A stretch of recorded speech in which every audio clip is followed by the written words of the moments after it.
Thank you. Let's slow down now. We say this next thing very carefully. Pawnography. Mm-hmm. Pawnography. Right.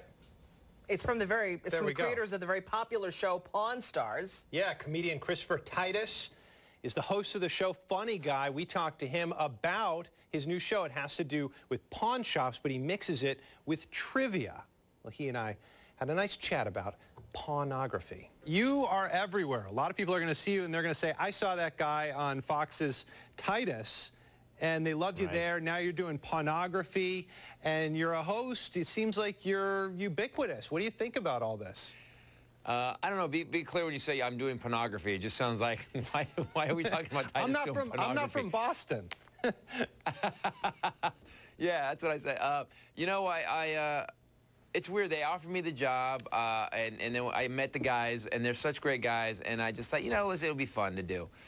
In reality, I'm always touring stand-up. I love doing stand-up so much, and I thought, these guys have 4 million viewers a week.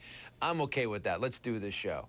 And, you know, I'm following the footsteps of Joe Rogan and some other guys, you know, Wayne Brady, and who does The Price is Right? You know, the guy he had his own show. He had his own show, too. Drew Carey, thank you so much. Thank you, yes. Yeah. He did Whose Line Is It Anyway? That's right. Hey, so we'll talk about that in just a minute. I was just curious. You have paid your dues, and we've learned so much, whether it be through Louis or through other comedians. It's kind of a rough road, isn't it, to go from city to city, do performance to next performance, and then to make it like this. This must just be incredible. Yeah. Well, the road work is fine. Dana Carvey taught me something a long time ago. He said, you got to learn how to say the same thing again for the first time, which is a sentence that could create a wormhole. I'm not sure. But this show Pawnography is so fun to do because they let me be me. I don't have to wear a suit. I get to wear my leather jackets. It's like 4 jerk buddies kind of hanging out with each other. And Corey and Chumley are really funny, and Rick is crazy smart. Rick was beating PhDs on this show, man. He was like, people came in with full-on doctorate degrees, and he knew more than they did. It was great. So it's kind of like a trivia show, right? You have the 3 of them, and then they go up against contestants. And where does the pawn shop stuff come into play here? Well, I go through the pawn shop, and we pick stuff from the pawn shop that's Rick's private stuff, the stuff that he's basically kind of criminally stolen from people. If you've watched Pawn Stars at all, he's like, people say, I think it's worth $5 grand. He goes, I give you $40. It's crazy to watch him demand work. So they go in the first round. They go up against Corey and Chumley, which basically Corey and Chumley pretty much dug a hole for Rick, because the second round Rick comes in and he had to kind of win because Corey and Chumley missed a lot. And then the third round is about where basically they do a suicide round where basically the Pawn Star's got to answer 10 questions in 60 seconds. The contestant has to answer 10 questions in 60 seconds. And then they don't reveal who won, who got the most. Then what happens is Rick tries to buy the stuff back that these people have already won from the earlier rounds, and that's the fun part. Like, and Rick doesn't play, man. This dude is hardcore. I'll tell a story. There was this figure skater guy that was really happy with himself, really thought he was special, and he thought he got all the questions. So he gets in Rick's face and he goes, "Well, it's 18.5 worth of value. I want 18.5 for it." And Rick just dropped his head and went, "I'll give you $250. And it was great. So if you were a jerk, Rick basically acted. If you were a jerk about it, Rick was a jerk about it. If you were a good guy, he was a good guy about it. It's a fun show to watch. It's a really fun show to watch. It seems like you might have met your match. As someone who tours as prolifically as you do, you have to be quick on your feet. You have to have comebacks at the ready.